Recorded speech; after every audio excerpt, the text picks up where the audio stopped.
Om Nithyananda Paramashivoham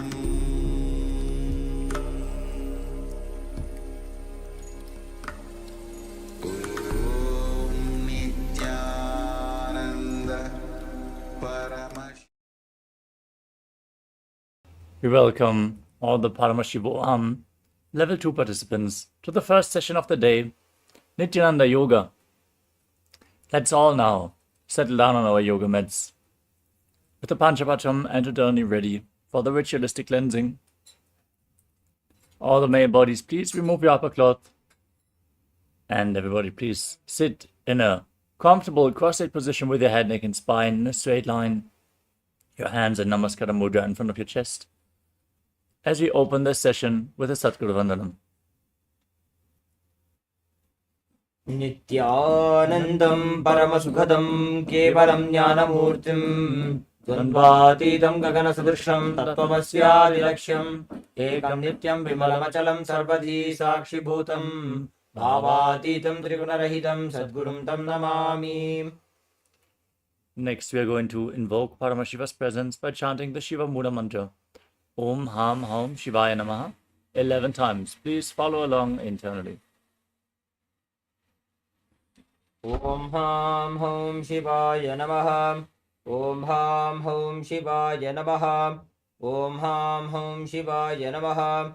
Om Ham Hum Shivaya Namaha. Om Ham Hum Shivaya Namaha. Om Ham Hum Shivaya Namaha. Om Ham Hum Shivaya Namaha. Om Ham Hum Shivaya Namaha. Om Ham Hum Shivaya Namaha. Om Ham Hum Shivaya Namaha. Om Ham Hum Shivaya Namaha. Om Ham Hum Shivaya Namaha. Om Ham Hum Shivaya Namaha. Next up is the Tattvachamanam, the ritualistic cleansing. Now, take your Panchapatam and Udani and keep your right hand in the Gokarna Mudra in the shape of a cow's ear.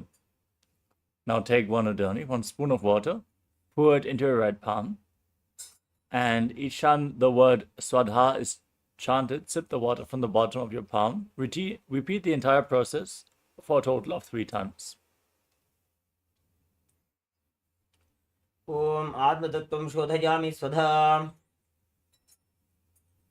Om Vidyatattvam Shodhayami Swadha.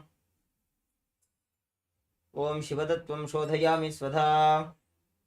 Now wash your right hand with the water from the Panchapatam and wipe your lips twice with the bottom of your right thumb as you chant. Om Ham Hridayaya Namaha. Now wash your hand again. With your index, middle and ring finger joined together, touch above the upper and below the lower lip. Then wash your hand again. With your index finger and thumb joined together, touch your right nostril and your left nostril. With your ring finger and thumb, touch your right eye, your left eye, your right ear and your left ear. Then wash your hand again. With your little finger and thumb, touch your navel, your right chest and your left chest. With the tips of all the fingers joined together, touch the crown of your head, the right shoulder, the left shoulder, and your heart center. Then wash your hand again. Now clasp the right hand over the left and place both hands on the right thigh. Close your eyes and set the sankalpa, the conscious resolution, your declaration for what you are going to manifest in today's Nithyananda Yoga session as we chant the sankalpa mantra. Om Amopata Samasta Duritakshaya Dwara Bhagavat Shri Nithyananda Paramashiva Prityartham Shri Nithyanandeshwari Paramashiva Shakti Sameta Shri Nithyanandeshwara Paramashiva Prityartham Cha Adya Purvokta Evam Guna Visheshena Vishishtayam Asyam Shubhadito Purna Arogya Yukta Dhragatra Yogya Sarira Siddhyartham Paramashiva Shakti Aviskaranaartham Nithyananda Yoga Abhyasam Karishye Om Apaupasprishyam. Now wash your right hand once more. Om Apaupasprishyam. And then keep your Panchapatam and Udani aside out of harm's way so we can safely enter into the ritual of yoga.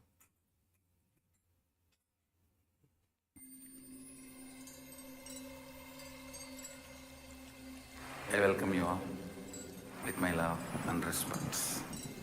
Let you all open all your three eyes. Om Nithyananda Paramashivoham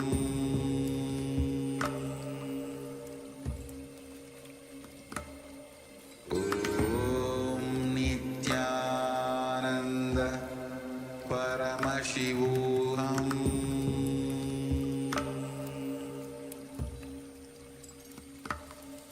Om Nithyananda Paramashivoham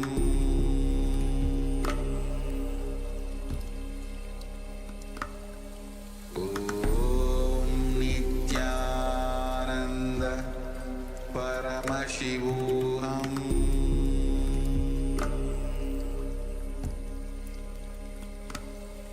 Om Nithyananda Paramashivoham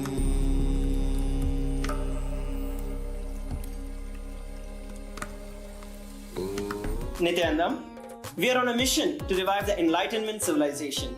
If you resonate with our message and want to be part of us, be sure to like, share, and subscribe. And don't forget to click the bell icon.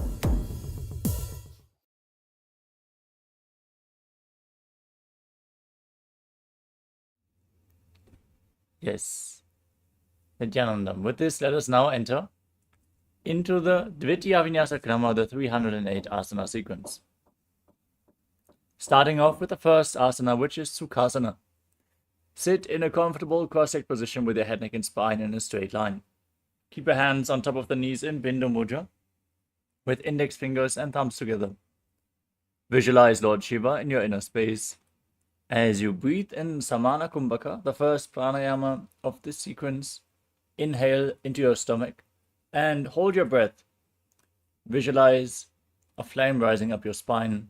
Engage Mahamudra Bandha, a combination of Mula Bandha, the root lock, contracting your perineal floor and pulling it up. Uddiyana Bandha, the abdominal lock, contracting your stomach muscles above and below the navel. And internally, pulling your stomach in and up and contracting the stomach muscles above and below the navel. The Jalandhara Bandha, the throat lock, tucking your chin to the chest and internally contracting your throat muscles, thus locking the throat. Again, if you perform all these three bandhas together or in succession, they form Mahamudra Bandha. The japa for the first few asanas of this sequence is Soham. Visualize the japa Soham rotating around your throat in a circular manner in Sukhasana. तत्सुखासनमित्युक्तमशक्तस्तत्समाचरेत् आसनं विजितं येन जितं तेन जगत्त्रयम्.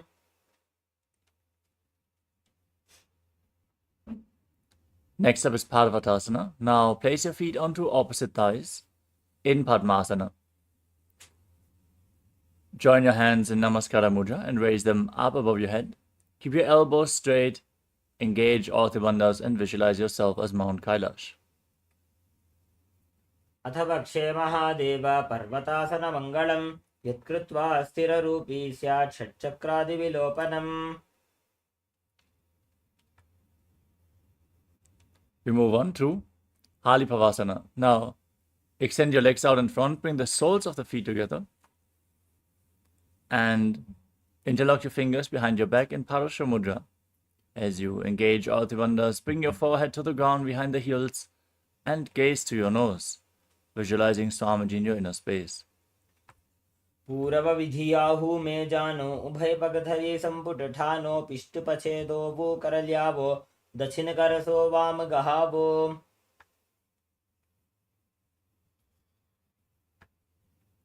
The next asana is Nagipavasana. From the same posture, now extend your arms out in front, cup your palms and place them on the ground in front of the feet as you bring your forehead on the ground behind the heels. Gaze to your nose and visualize yourself as a snake as you engage all three bandhas. पूरवविधिपर्यागानि नीचौहौ विकहो निफणास्यो लगागी हाथ आगाने धरती लगावे पसारी दो वो हाथ की अंजुली करे.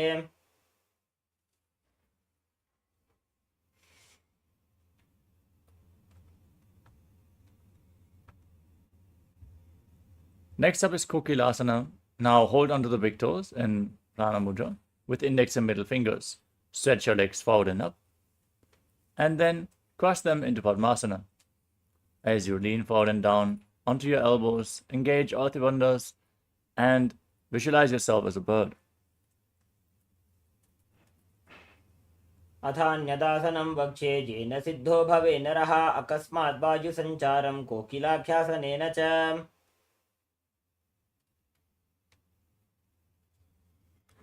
Next up is Nithyananda. Now stack your knees and ankles and hold on to opposite elbows as you start rotating your arms in a circular motion.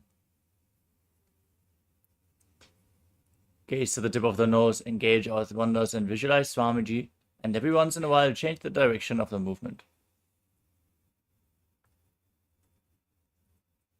घोड़ा वामा पादकी आशमाहिली सोय दक्षचरण को वारलोता परिगुल्फ समोय. Next up is Gajasana.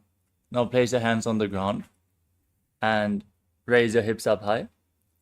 Scoop your head and chest forward and down again and again as you visualize yourself as an elephant. Pull your stomach in and up in Uddiyana Bandha in Gajasana. निब्जं पादाग्रे भूमौ कृत्वा लम्बी भूया मस्तकाग्रे निधाय. Next up is Rikshasana.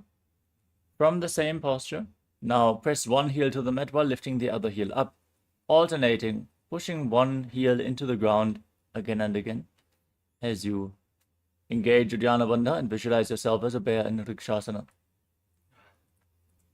एकैकं पादमाकुञ्च्य गजासनं कुर्यात् वृक्षासनं भवति.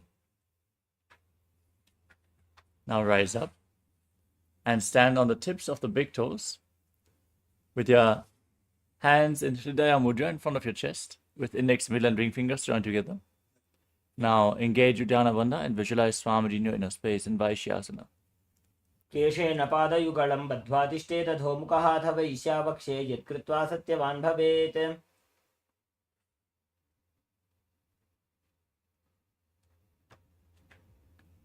Next up is the Urdhva Karana, the first Karana of this sequence. Now stand in Arimandi posture with your heels together, your toes pointing outwards and your knees bent. Bring your hands to the chest and then raise one knee up along the center of the body in a circular motion, following along with the respective hand again and again.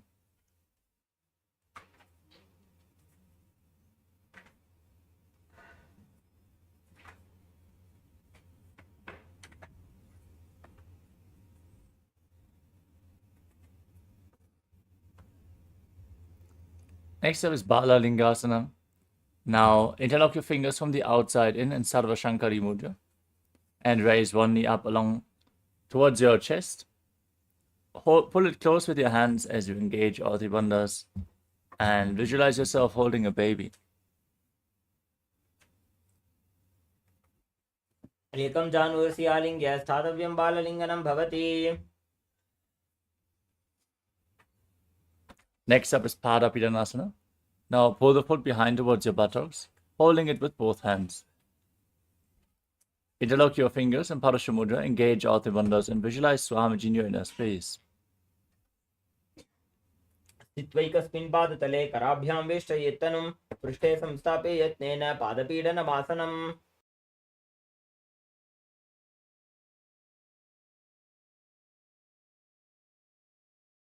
The next asana is Natarajasana. As you hold the sole of the foot from the inside, kick the leg back and up, and extend your front arm with your hand in Bindu Mudra. Now visualize yourself as Lord Nataraja in Natarajasana. उत्तानपादं क्रौञ्चं च मरीचिं वीरभद्रकं नटराजं त्रिकोणं च सुप्ताङ्गुष्ठप्रसारणे. Next up is Balalingasana. On the other side, now put the other knee towards your chest with the fingers interlocked in Sarva Shankari Mudra, pulling the knee close, engaging Ati Bandhas and visualizing yourself holding a baby. एकं जानुरसि आलिङ्ग्य स्थातव्यं बाललिङ्गनं भवति.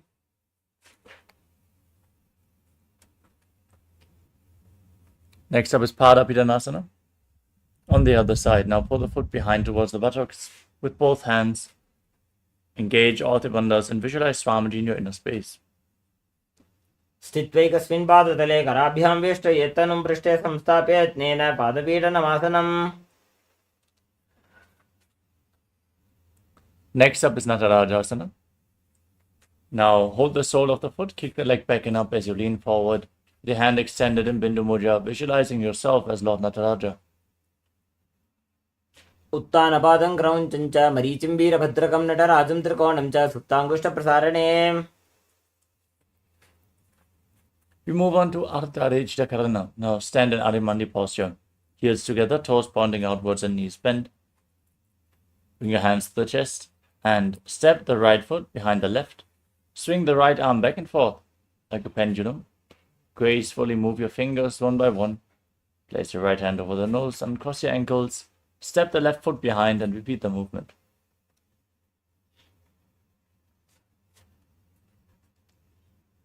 Next up is the skeleton dance.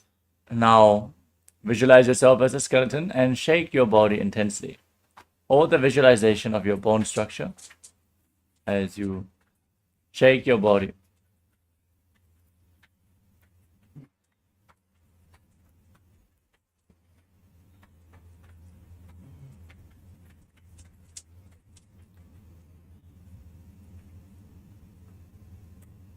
We move on to Katichina Karana. From Arimandi position, cross your arms over top of your head, with the palms facing back. Open your body up to one side, open the hands, cross them back to the center. Repeat the movement again and again.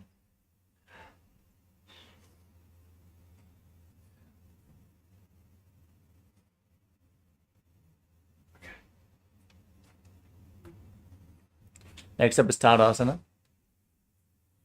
As you stand on the tips of your toes, raise your arms up parallel above your head. Engage all the bandhas and visualize yourself as a palm tree as you internally chant the Paramashivoham.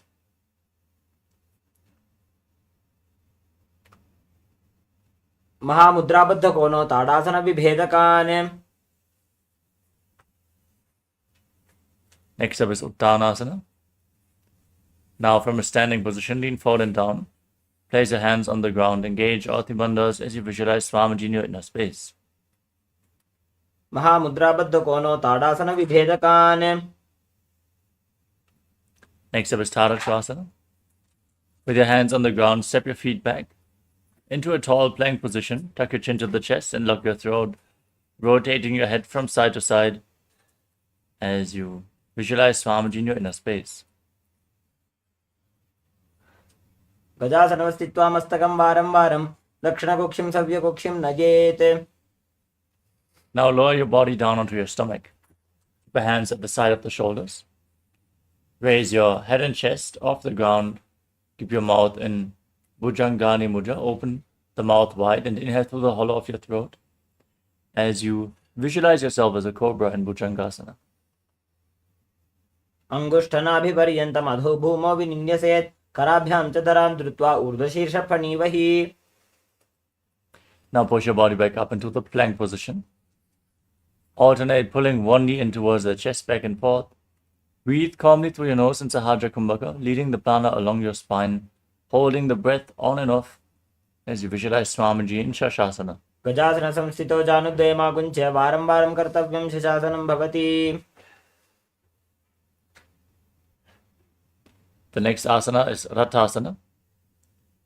Now, from the same position, step one foot in between the two hands and simultaneously jump the front foot back and bring the other foot to the front again and again, visualizing yourself as a chariot.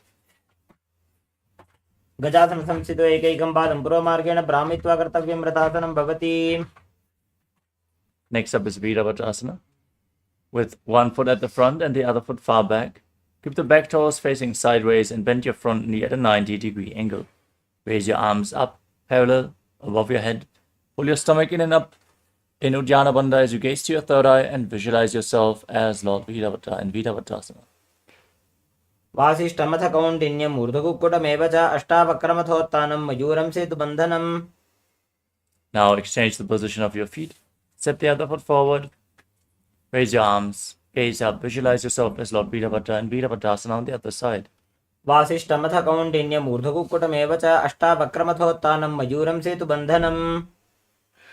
Next up is Vrikshasana. Now, raise one foot towards the inner opposite thigh with the heel against the perineum. Join your hands in Anjali Mudra and raise them up above your head with the elbows straight. Pull your stomach in and up and visualize yourself as a tree. वामोरुमूलदेशे च याम्यं पादं निधायतु तिष्ठेत्तु वृक्षवद्भूमौ वृक्षासनमिदं विदुः. Next up is Garudasana. Now bring the raised foot on top of the opposite hip. Join your hands in Namaskara Mudra in front of your chest and visualize yourself as Lord Garuda. गरुडासनमावक्ष्ये येन ध्यानं स्थिरं भवेत् सर्वदोषाद्विनिर्मुक्तो भवतीह महाबली. Next up is Vrikshasana on the other side. Now raise the other foot towards the perineum. Keep your hands in Anjali Mudra and raise them up above your head as you visualize yourself as a tree. वामोरुमूलदेशे च याम्यं पादं निधायतु तिष्ठेत्तु वृक्षवद्भूमौ वृक्षासनमिदं विदुः. Now repeat Garudasana on the other side. Bring the raised foot onto the opposite hip and join your hands in Namaskara Mudra in front of your chest as you visualize yourself as Lord Garuda. गरुडासनमावक्ष्ये येन ध्यानं स्थिरं भवेत् सर्वदोषाद्विनिर्मुक्तो भवतीह महाबली. Next up is Trikonasana. Now step one foot forward and the other foot far back. Keep the back toes facing sideways.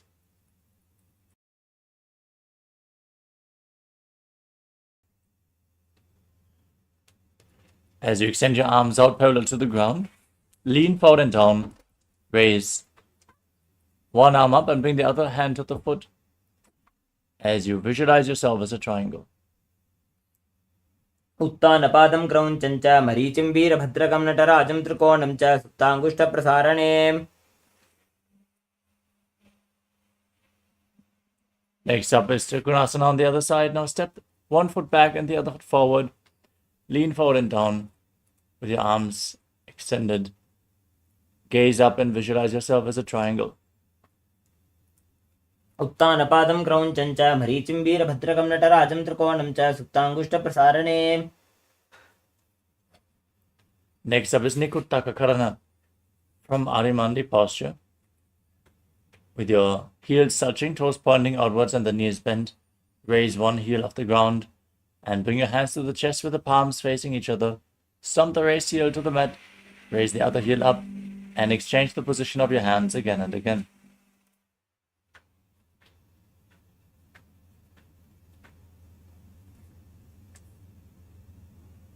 Next up is Angushtasana. Now lower your body down and sit on raised heels. Keep the toes tucked, your knees together. Join your hands in Namaskara Mudra in front of your chest. As you visualize Swamiji in your inner space, start buzzing like a bee on the in and exhalation in Brahmari Kumbhaka. As you internally chant the new japa Sadashivoham. कबन्धासनमित्याहुः गोरक्षासनमेव च अङ्गुष्ठमुष्टिकं ज्ञेयं ब्रह्मप्रासादितं तथा. Next up is Saurasana. Now extend one leg forward and keep your hands at the side of your body with the palms facing forward in Vara Mudra, fingertips barely touching the ground as you visualize Swamiji in your inner space in Saurasana. प्रसार्य एकं पादतलं संस्थाप्य एकपादकम्. Next up is Vidyanasana. Now hold on to the big toe of the front foot in Prana Mudra and hold on to the back heel with the other hand as you visualize Swamiji in your inner space. गुल्फस्थितो पादम् एकं प्रसार्य तत्पादाग्रं संस्पृश्य तत्करेण. Now step both feet in, sit on raised heels, extend the other leg forward with your hands at the side, palms facing forward in Vara Mudra as you visualize Swamiji in Saurasana on the other side. प्रसार्य एकं पादतलं संस्थाप्य एकपादकम्. We move on to Vidyanasana. Hold onto the big toe in Prana Mudra. Lean forward and down and hold on to the back heel as you visualize Swamiji. कुल्भस्थितो पादमेकं प्रसार्य तत्पादाग्रं संस्पृश्य तत्करेण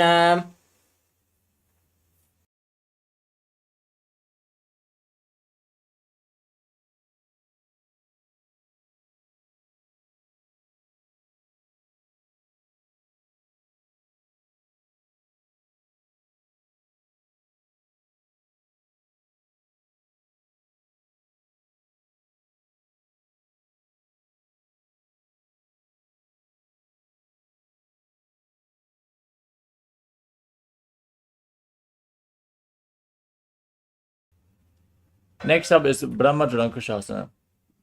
Now, sit on both heels with the toes tucked, heels raised off the ground, and lift your knees off the ground, separate the knees, and place your hands on top of the knees with the palms facing up.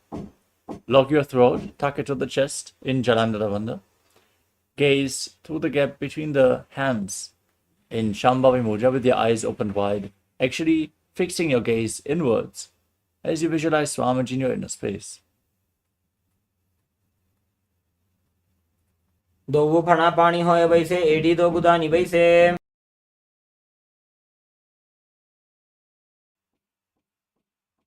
Next up is KAILASA. Now place your knees on the ground and sit on raised heels.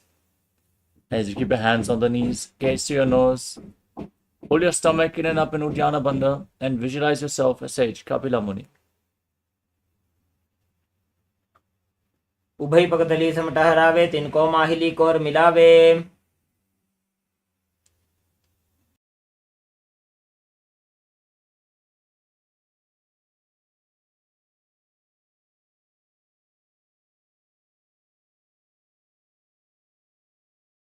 Next up is Bhattara Gurakasana. From the same posture, now shift your gaze up towards your third eye. Visualize Swamiji in your inner space and don't forget to buzz like a bee in Brahmari Kumbhaka. एडी दो गुदा तरियाणे फणा पानी बैठक पुनिठाने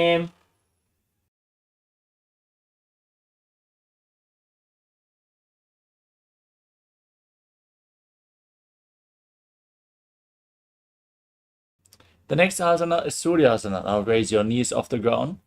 Bring the soles of your feet together and join your hands in Padma Mudra, thumbs and little fingers together, opening up the palms resembling a lotus flower. As you raise your arms up above your head, gaze through the gap between the palms and visualize Lord Surya in your inner space as you perform Uddiyana Bandha and Mudha Bandha. एडी दो गुदा तरियाणे फणा पानी बैठक पुनिठाने The next asana is Mandukasana. Now place your feet flat on the ground. Sit in a kneeling posture with your hands on the knees. Gaze to your third eye. Visualize yourself as a frog as you press your tongue up against the palate of the mouth in Manduki Mudra. Breathe calmly through your nose in Sahaja Kumbhaka in Mandukasana. पादतलौ पृष्ठदेशे अंगुष्ठे द्वे च संस्पृशेत् जानु जिह्मं पुरस्कृत्य साधयेन् मण्डूकासनम् Now bring your hands behind your back, hold on to opposite shoulders. As you gaze to your third eye, visualize yourself as a frog. Press your tongue up flat against the palate of the mouth in Manduki Mudra as you perform Uddiyana Bandha in Uttana Mandukasana. Mandukasana मध्यस्थं गुरुपराभ्यां धृतं शिरः एतद्भेकवदुत्तानमेतदुत्तानमण्डूकम् Next up is Simhasana. Now cross your feet and sit on the heels. Place your hands on top of the knees. Gaze to the tip of the nose. Stick your tongue out and exhale forcefully through your mouth again and again as you visualize yourself as a lion in Simhasana. दक्षिणं सव्यगुल्फेन दक्षिणेन ततेतरम् Next up is Padmasana. Now bring the soles of the feet together behind your back, toes pointing backwards. Keep your knees separated. Cross your arms behind your back and hold on to the big toes in Prana Mudra. As you tuck your chin to the chest in Jalandhara Bandha, gaze to the nose and visualize Swamiji in your inner space. Breathe In Brahmari Kumbhaka, make a buzzing sound on the inhalation and exhalation in Bhadrasana. गुल्भौ च वृषणस्याधो व्युत्क्रमेण समाहितः पादाङ्गुष्ठौ कराभ्यां च धृत्वा च पृष्ठदेशतः.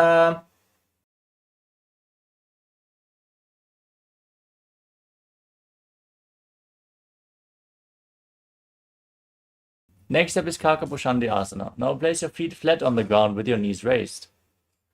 Bring your arms in and around the raised knees and reach for your hands behind your back. If you can, interlock your fingers behind your back. Now gaze to the tip of the nose and visualize yourself as a crow in Kakapushandi Asana. प्रथमे वैसकौकटठाने द्वौ हातपगं च आने. Next up is Kanipavasana. Now place your hands on the ground, shoulder width apart.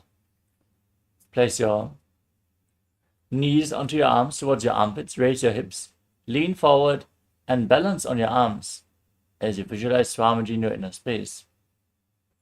आसन को गुण आशी दुष्टा होई तो अच्छी होई. We move on to Kapali Asana, the first inverted posture of this sequence. We request all the participants who suffer from any neck or spine injuries, high blood pressure, or women in pregnancy to please do not perform the inverted posture before you consult your doctor and ensure that it is safe for you to perform these asanas. Now, place your head on the ground, form a triangle between your hands and your head. Bring your knees onto your arms, raise your hips up, and then straighten your legs into a headstand as you gaze to the tip of the nose and visualize Swamiji in your inner space. शीश शीशा धरती ते की पगदौ मिलिवा ऊंचा गुगरे.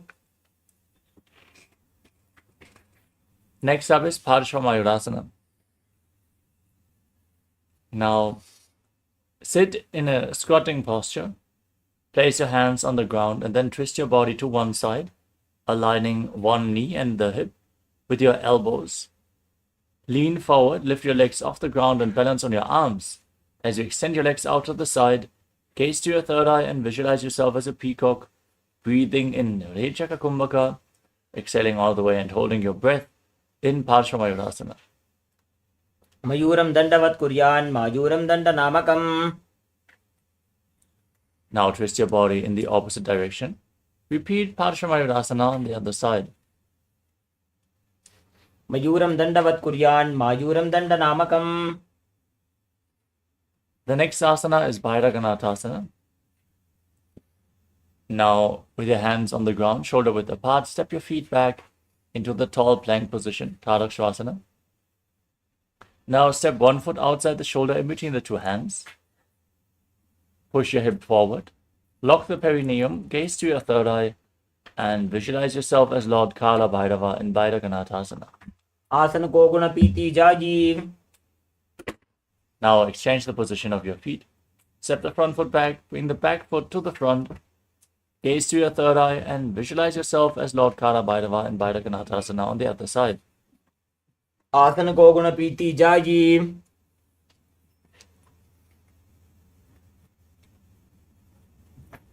Next up is Unmukha Pitasana. Now step the front foot back and bring your forearms to the ground. Walk your feet slightly forward and raise your hips as you gaze to your third eye and visualize Swamiji in your inner space. भून्यस्थौ जानुनी हस्तौ चतुष्पदम वाङ्मुखम् उत्थापिताङ्घ्रियुगलकटिस्थलम् अभीरुका. Now rise back onto your hands and raise one arm up towards the sky. Rotate your torso. As you balance on one arm, keep your core engaged, your body completely straight. Gaze up along the raised arm and visualize yourself as Sage Vashishta in Vashishtasana. ऊर्ध्वको कुटवासिष्ठ मरीचिहल मत्स्यकं परिवृत्तिं चोदरस्य विधं धनुरासनम्. Now rotate your body to the other side. Balance on the opposite arm. Repeat Vashishtasana. ऊर्ध्वको कुटवासिष्ठ मरीचिहल मत्स्यकं परिवृत्तिं चोदरस्य विधं धनुरासनम्. Now come to a seated posture with your legs extended forward. Place your hands underneath the buttocks with the palms facing up. Gaze towards your navel as you lock your throat in Jalandhara Bandha. Visualize yourself as Lord Hanuman as you internally chant Mahasada-shivoham in Anjani Asana. दोवुकर की उभयातेली कोरवारली मैले भेली. Next up is Paschimottanasana. From the same position, now lean forward and down and hold on to the big toes in Prana Mudra as you engage all three bandhas, Mahamudra Bandha. Visualize Swamiji in your inner space. जानु परिललाटन्तु पश्चिमं तानमुच्यते येन केन प्रकारेण सुखं धार्यं च जायते. Next up is Ugrasana. Now slightly separate your feet and interlock your fingers around your neck. As you lean forward and down, bring your head between the knees, your elbows outside the legs. Engage all three bandhas as you visualize Kali in your inner space. स्वपाणिभ्यां दृढं धृत्वा जानुपरि शिरोन्यसेत्. आसनो अग्रमिदं प्रोक्तं भवेदनिलदीपनम्. Next up is Marichi Asana. Now step 1 foot in towards the perineum with the knee raised. Bring your arm in and around the raised knee and interlock your fingers behind your back. As you bring your head towards the knee, visualize yourself as Sage Marichi in Marichi Asana. उत्तानपादं क्रौञ्चं च मरीचिं वीरभद्रकं नटराजं त्रिकोणं च सुप्ताङ्गुष्ठप्रसारणे. Now drop the raised knee to the side. Lean forward and down, hold on to the front foot with both hands. Gaze to your nose, visualize Swamiji, exhale all the way and engage all three bandhas, Mahamudra Bandha in Mahamudrasana. महामुद्रां प्रवक्ष्यामि तन्त्रेऽस्मिन् मम वल्लभे यां प्राप्य सिद्धा सिद्धिं च कपिलाद्याः पुरागताः.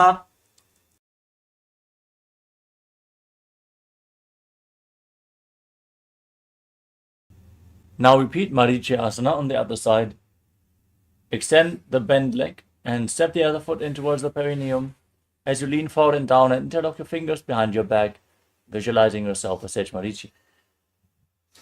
उत्तानपादं क्रौञ्चं च मरीचिं वीरभद्रकं नटराजं त्रिकोणं च सुप्ताङ्गुष्ठप्रसारणे. Now drop the raise into the side. Lean forward, hold onto the front foot.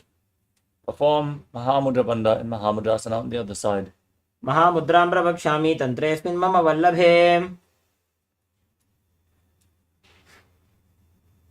Next up is Padlarasana 2. Now join the soles of the feet together in front of your body. With the heels close towards your perineum, interlock your fingers around the toes and push your knees to the mat. As you gaze to your third eye and visualize Swamiji in Padlarasana 2. गुल्भौ च वृषणस्यादः सीवन्त्याः पार्श्वयोः क्षिपेत्. Next up is Kvadipavasana. Now extend your feet away from the body while keeping your hands on the respective knees. Gaze to the tip of your nose, tuck your chin to the chest, and visualize Swamiji in your inner space.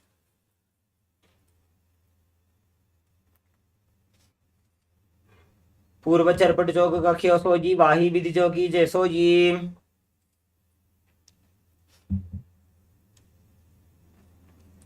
Next up is Joni Asana.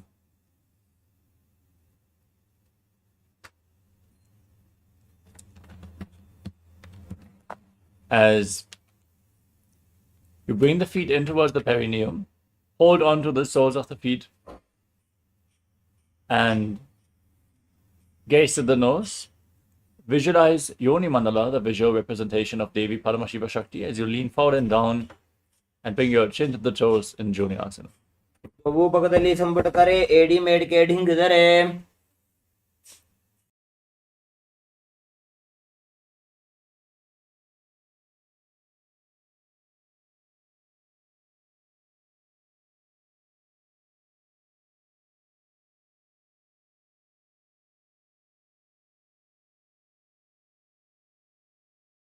The next asana is Midaki Pavasana. As you keep the soles of the feet together.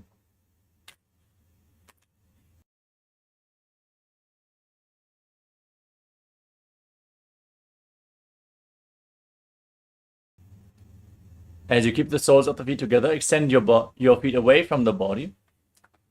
Separate your toes in front as you extend your arms out to the side. Lean forward and down and place your forehead on the ground behind the heels. Gaze to your nose and visualize Swamiji in your inner space. पूरब विधि परिपकथली संपूट शोल एडी मिली राशे.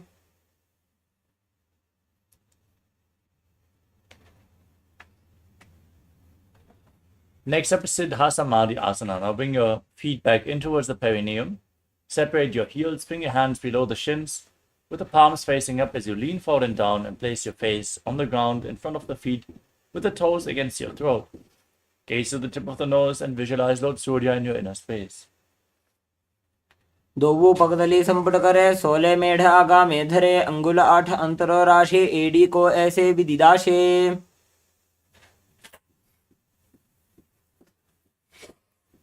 Next up is Chinaki Pavasana. Now bring your feet in and separate your heels. Separate your toes as you hold onto the soles of the feet and open your feet like a book, pressing your elbows on your thighs. Gaze at the tip of the nose and visualize Swamiji in your inner space. दोवो पका की AD धरती मगिबा मेढ़ लगावे.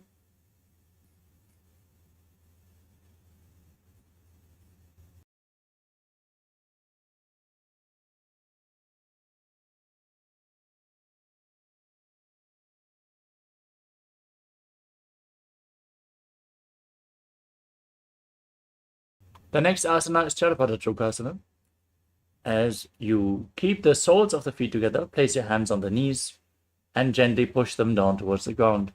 Pull your stomach in and up in Uddiyana Bandha. Gaze to your third eye and visualize Swamiji in your inner space. दोवो पकदली संपुट धारे आगा ने करे जारे पसारे गोड़ा भूसो लगता राशे हाथ दो भू गोड़ा परिदाशे. We move on to Bhairavasana. Now, keep the soles of the feet together and twist your feet, raise the heels and bring the toes down. You can use the support of your hands to arrange your feet, then place your hands on the knees in Bindu Mudra and bring your knees to the ground. As you gaze to your third eye, pull your stomach in and up in Uddiyana Bandha and visualize yourself as Lord Kala Bhairava in Bhairavasana. गुल्भौ संपीड्य चान्योन्यं व्युत्क्रमेणोत्थितं शनैः जान्वोः पार्श्वगतौ हस्तौ दण्डवद् भैरवासनम्. Next up is Samanasana. As you keep one heel against the perineum, lift the sole of the other foot against your chest with both hands. Gaze to your third eye and visualize Swamiji in your inner space as you hold your breath in the Muladhara chakra. समानासनमावक्ष्ये सिद्धमन्त्रादि साधनात् एकपादमुरौ दत्वा गुह्योऽन्यलिङ्गवक्त्रके. Next up is Apanasana. As you lift the leg over top of your shoulder, extend the opposite leg forward. Keep your hands at the side, gaze to your third eye, and visualize Swamiji in your inner space. केवलं पादमेकं च स्कन्धे चारोप्य यत्नतः. Next up is Samanasana on the other side. Bring the other heel against the perineum. Lift the opposite sole of the foot against your chest. Gaze to your third eye and visualize Swamiji. समानासनमावक्ष्ये सिद्धमन्त्रादि साधनात् एकपादमुरौ दत्वा गुह्योऽन्यलिङ्गवक्त्रके. Now repeat Apanasana on the other side. Lift your leg over your shoulder and extend the opposite leg forward and up. Hands by the side, gaze to your third eye, visualize Swamiji. केवलं पादमेकं च स्कन्धे चारोप्य यत्नतः एकपादेन गगने तिष्ठेत दण्डवत् प्रभो. Next up is Gomukhasana. Now stack your knees in front of your body. Keep your heels close to the outside of the opposite hips. Interlock your fingers and place them on the top knee. As you gaze at the tip of the nose, visualize the face of a cow in your inner space. Breathe in Sitkari Kumbhaka. Press your tongue against the palate of your mouth without touching the teeth and hiss through your teeth as you inhale through your mouth, internally chanting Om Nithyananda in Gomukhasana. सव्ये दक्षिणगुल्फन्तो पृष्ठपार्श्वे नियोजयेत् दक्षिणेऽपि तथा सव्यं गोमुखं गोमुखं यथा. Next up is Anasuyasana. Now, hold onto the big toes in Prana Mudra. Pull your stomach in and up. Gaze to your nose and visualize yourself as Rishika Anasuya. दक्षिण गोड़ों नीचे उठाने, बाबों ताके ऊपर आने. Now, interlock your fingers behind your back in Parasha Mudra. Gaze to the tip of your nose as you lean forward and down. Bring your nose to the ground in Anasuyasana 2. जीमणा गोदा की संधि उपरिडा वागोड़ा की संधि मिलाई राशे गोड़ा सिवले पगतल्यालो आडवाई सुधा राशे. Next up is Garudasana 2. Now, place the right foot flat on the ground with a knee raised against your chest and keep the left heel against your perineum, knee on the ground. Place your hands on the respective knees, gaze to your nose, and visualize yourself as Lord Garuda. दावोपगमोडी एडी माहिलव गुल्फमूल द्वारणी चैदे.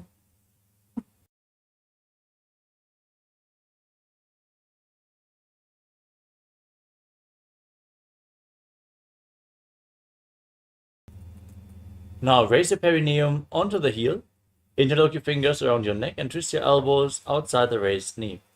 Gaze up towards your third eye and visualize yourself as H Naradasana. इष्टिजुवाम पगतली केरी भूपरिता ही लगा वे फेरी. Now raise one foot onto the opposite thigh and hold onto the shin and the big toe of the opposite leg. Gaze to the nose and visualize Matsya, the fish avatar of Lord Vishnu, in Matsya Pitakasana. वामेन वामाङ्गुष्ठन्तु गृहीतं मत्स्यपीठकं योनि वामेन सम्पीड्य मेढ्रादुपरि दक्षिणम्. Now repeat Gomukhasana on the other side. Now slide your knees over top of each other, with the other knee on top this time. As you gaze to the tip of the nose, interlock your fingers on the top knee, and visualize the face of a cow. सव्ये दक्षिणगुल्फं तु पृष्ठपार्श्वे नियोजये दक्षिणेऽपि तथा सव्यं गोमुखं गोमुखं यथा. Now hold onto the big toes in Prana Mudra, gaze to your nose, pull your stomach in and up in Anasuyasana on the other side. दक्षिण गोड़ों नीचे उठाने, बाबों ताके ऊपर आने. Now interlock your fingers behind your back in Parasha Mudra. Gaze to your nose as you lean forward and down and bring the nose to the mat, visualizing yourself as Rishika Anasuya in Anasuyasana 2. जीमणा गोदा की संधि उपरिडा वागोड़ा की संधि मिलाई राशे गोड़ा सिवले पगथल्यालो आडवाई सुधा राशे.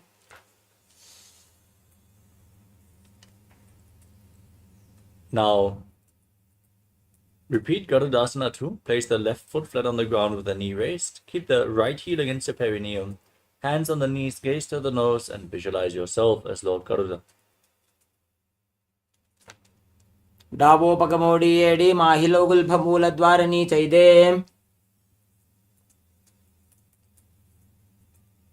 Now raise the perineum onto the heel. Interlock your fingers around your neck in Parasha Mudra. Twist your elbows outside the raised knee, gaze to your third eye and visualize yourself as H Narada and Naradasana.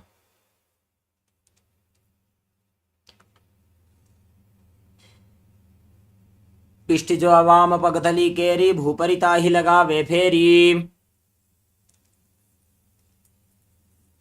Now bring the right foot onto the left thigh. Hold on to the left shin with the right hand, and with the left hand in Prana Mudra, hold on to the big toe of the left foot.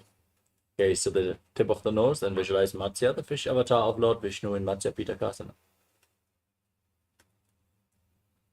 Women वामाङ्गुष्ठन्तु गृहीतं मत्स्यपीठकम्.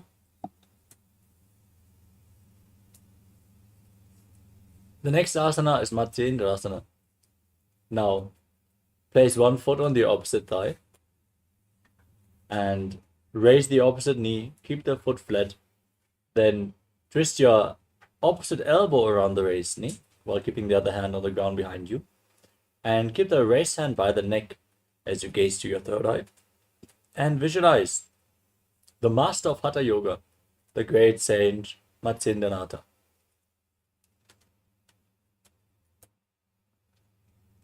उदरं पश्चिमाभासं कृत्वा तिष्ठति यत्ततः नम्राङ्गं वामपादं हि दक्षजानोपरिन्यसेत्. Now extend your front arm down to the foot, hold onto the big toe in Prana Mudra. As you place the other hand onto the respective ear at the back, gaze to your third eye and visualize yourself as a camel in Kubasana.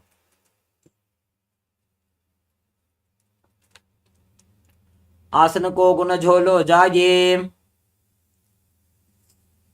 Now drop the hand from the ear to the ground behind you, gaze up towards your third eye, and visualize Sage Matsyendranath in Matsyendrasana 2.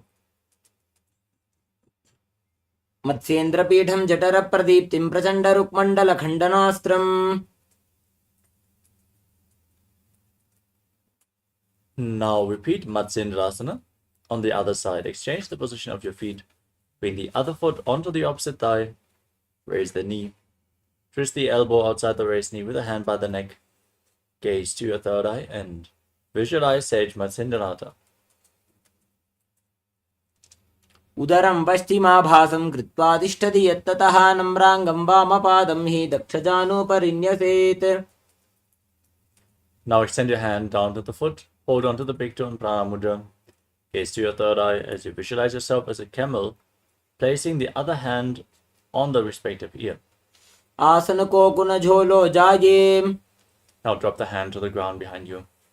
Gaze up and visualize Sage Matsyendranath in Matsyendrasana 2.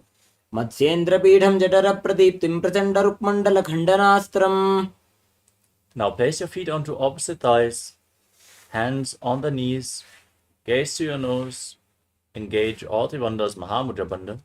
Breathe in Sitali Kumbhaka as you now press your tongue against the back of the teeth and hiss through your teeth on the inhalation, internally chanting Om Nithyananda Mahasadaशिवोहम as you visualize yourself as Lord Shiva in Padmasana. आसनं द्विविधं प्रोक्तं पद्मं वज्रासनं तथा. Now cross your hands in front of the body and hold onto the big toes in Prana Mudra. Gaze to the nose and visualize yourself as Goddess Parvati, the consort of Lord Shiva in Padmasana 2. उत्तानौ चरणौ कृत्वा ऊरू संस्थौ प्रयत्नतः. Now bring your hands between the legs, place your palms flat on the ground, and lift your entire body off the mat with your arms straight, pulling your knees to the chest as you visualize yourself as a rooster and calmly breathe through your nose. It's Ardha Kumbhaka in Kukkutasana. पद्मासनं सुसंस्थाप्य नान्बोरौरन्तरे करौ. Next up is Baddha Keki Asana. Now rise up onto your knees with your legs still in Padmasana. Place your hands on the ground in front of you with your fingers pointing towards the body. Bend your elbows and bring them towards your navel. Lean forward and lift your legs off the ground, balancing on your arms as you visualize Swamiji in Baddha Keki Asana. धरामवष्टभ्य करद्वयेन तत्कूर्परिस्थापिता नाभिपार्श्वः. Now extend your legs back into Mayurasana. As you keep your elbows at the navel, lean forward, find balance, and extend your legs off the ground straight as you visualize yourself as a beautiful peacock. अथ वक्षे Mahadev मयूरासनमुत्तमम्. Next up is Makarasana. Now lay down on your stomach and interlock your fingers around your neck. Place your forehead on the ground and rotate your feet so the toes are pointing to the side and your heels are on the ground. If you can, bring them to the ground. Now, visualize yourself as a crocodile in Makarasana. अध्यासशेते हृदयं निधाय भूमौ च पादौ च प्रसार्यमानौ. The next asana is Shalabhasana. Place your hands on the ground next to your shoulders and then raise your legs up off the mat. Engage your lower back and your glutes as you visualize yourself as a locust. अध्यासशेते करयुग्मवक्षो भूमिमवष्टभ्य करजो स्थलाभ्याम्. Next up is Ushtrasana. Now bend your knees and hold onto your feet as you pull your heels outside the hips down to the ground. Try to touch the mat with your heels as you visualize yourself as a camel. अध्यासशेते पदयुग्मं व्यस्तं पृष्ठे निधायापि धृतं कराभ्याम्. Next up is Dhanurasana. As you hold onto your feet, now kick your legs back and up. Raise your head and chest. Gaze up towards your third eye and visualize yourself as Pinaka, Lord Shiva's bow. प्रसार्य पादौ भुविदण्डरूपौ करौ च पृष्ठे धृतपादयुग्मम्. The next asana is Bhagasana. Now come to a kneeling posture. Keep the top of your feet flat on the ground and sit in between your heels with the toes touching behind your back. Keep your hands on the knees, gaze to your third eye, visualize Swamiji and internally chant Om Nithyananda Paramashivoham. उल्टा मोड़ी पावदो वैसे बहुरो जुगति करे एक ऐसे.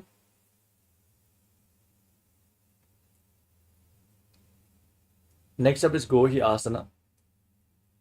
As you get ready to enter another inverted posture, set yourself up in front of a wall if needed. Now place your forearms on the ground, elbows shoulder width apart. Interlock your fingers in Parasha Mudra, place your head on the mat and support it with your hands. As you raise your hips, walk your feet forward, align your hips with the shoulders, and then lift your legs off the ground. Pull your knees in towards your chin. Squeeze your body into a ball as you gaze to the tip of the nose and visualize Swamiji in Gohi Asana. दो वो हाथ की कहुनी जो ये पुनः कलाई जाने दो ये. Now extend your legs up straight. Point the toes to the sky, gaze to the tip of your nose as you visualize Swamiji in Shirshasana, the headstand. विपरीतं मण्डलं च द्विधैव विदितं हिनः.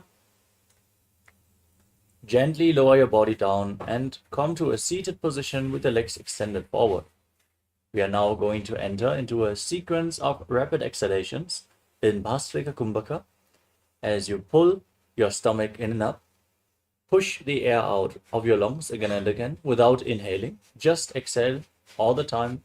The air will naturally flow back into your lungs, don't worry.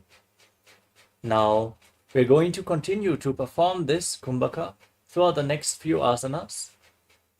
Hold on to the calves and extend your legs up vertically in front of your face. Keep the knees straight as much as possible as you visualize Swamiji in Podhyasana. दो हाथ पग बाहर आने घोड़ा तरे काकसी ठाने. Now bring your hands behind your back and hold on to opposite shoulders as you extend your legs forward and up at a 45-degree angle. Gaze to your third eye and visualize yourself as a mace in Parighasana. उत्तानशयनं कृत्वा पादौ मिलित्वा प्रसार्य. Now extend your arms out in front, parallel to the ground, and raise your legs up as you gaze to your third eye and visualize yourself as a boat in Naukasana. उत्तानशयनं कुर्पराभ्यां भूमिमष्टभ्य. Now scoop your hands underneath the feet. Bring the soles of the feet together and lift them against your chest. Try to touch your soles against your chest as you gaze to the nose and visualize yourself as Lord Rudra in Rudrasana. पगतली संपुट करी हाथस्य उपग उचायी. Now you can breathe calmly. Lay down on your back. Place your feet flat on the mat and raise your knees. Place your palms on the ground just behind the heels and push your hips off the ground. Contract the perineal floor and lock your throat. As you push the air upwards against the throat lock, don't let the air escape. Hold it by engaging your throat in Mudra Kumbhaka, forcing the prana upwards to the higher energy centers. Gaze to the tip of the nose and visualize Swamiji in Unmukha Pitasana too. ऊर्ध्वे च जानुनी कृत्वा शवित्वोर्ध्वमुखं तथा उत्थाप्य हस्तौ तिष्ठेत्तु पीठ उन्मुख नामके. Now lay down on your back, completely flat, with your hands at the side of your body, palms facing up. Pull the Kundalini Shakti up forcefully along your spine from the Mooladhara all the way to the Sahasrara Chakra, from the root center to the crown. As you visualize that your body is dead and Swamiji, the Supreme Pontiff of Hinduism, is liberating you. internally chant the Mahavagya Om Nithyananda Paramashivoham. उत्तानं शववद्भूमौ शयनं तु शवासनं शवासनं श्रान्तिहरं चित्तविश्रान्तिकारकम्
I welcome you all with my love and respect. Let you all open all your three eyes.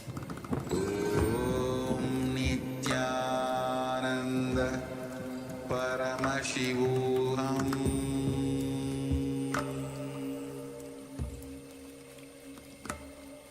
Om Nithyananda Paramashivoham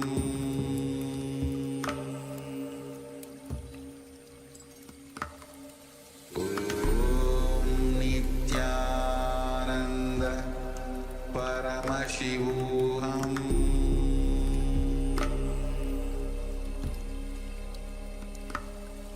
Om Nithyananda Paramashivoham